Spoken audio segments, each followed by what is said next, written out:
What's going on, everybody? My name is Elijah, and not that very many of you were waiting for me, but I'm back.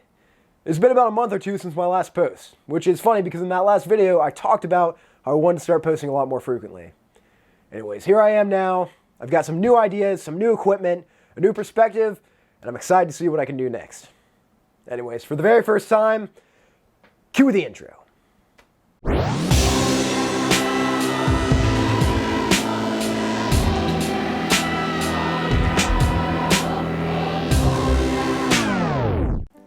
So at this point, my most popular video by far is my DIY Nanoleaf build, which still blows my mind, because at the time of posting, I was not confident in that video whatsoever.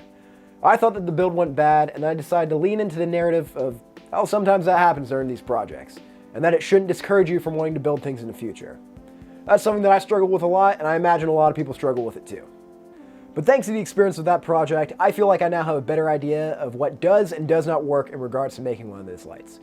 And I'm ready to give the Nanoleaf light a second try. My goal for this project was to make a Nanoleaf-inspired portable light that would give more interesting character to the back of my shots. Example right here. Quick disclaimer though.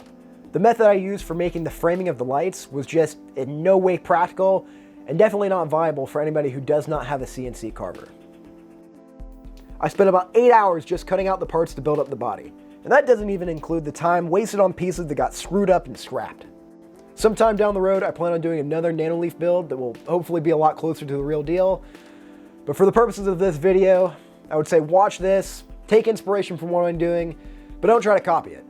Like with everything, there's always a better way to do something, and you should learn from the mistakes of others. Also, if you like watching these videos but you hate the sound of my voice or the stupid words that come out of my mouth, then take a look down at the timestamps below so you can skip all my yapping and get straight to the parts that you actually enjoy. With all that being said, let's get to the build.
I'm so pleased with how this project turned out, and also how all of my recording went.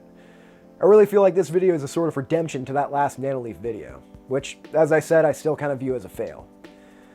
But there's still some things I'd like to improve on.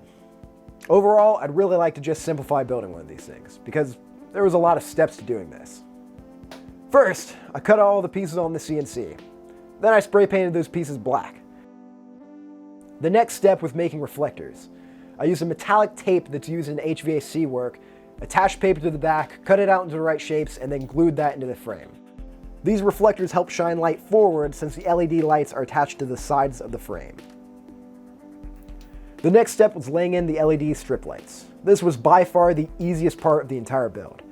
And if you want to know the exact strip lights that I use, there's a link to them down in the description. And no, it is not an affiliate link, so if you buy them, Jeff Bezos gets to have all your money. I don't get any. Next, I put in my first diffuser. This really helped to make sure that you couldn't see any of the individual lights from the LED strip. I used a static cling privacy window film and sandwiched that between the two bottom parts of my frame. Next, I stacked all pieces of the frame together. You can't tell in the video, but the reason why those fit together so perfectly was because on the first take of that shot, I busted out the corner of it. You can't actually see me hold the corner of the frame when the camera pans around, trying to hide that mistake. Next, I sprayed my plexiglass panels with a clear matte spray paint to further aid in diffusion. And finally, the last step to finishing this project was inserting the plexiglass panels into the frame. I had grooves cut into the top so that the panels just snapped right into place. Well, that's all I got for you guys this week. I'm not really sure when my next video is coming out because moving forward with this channel, I'm trying to be a lot more focused on making better produced and more interesting content as opposed to just churning them out each week. So make sure you hit subscribe and hit the bell notification icon so you don't miss out on any future content. Also, if you like this video, then give it the old thumbs up. When you do that, you trick the YouTube algorithm machine into thinking that my content is actually good, and it'll trick somebody else into watching this too. Anyways, thank you guys for watching, I hope you enjoyed, and I'll see you next time.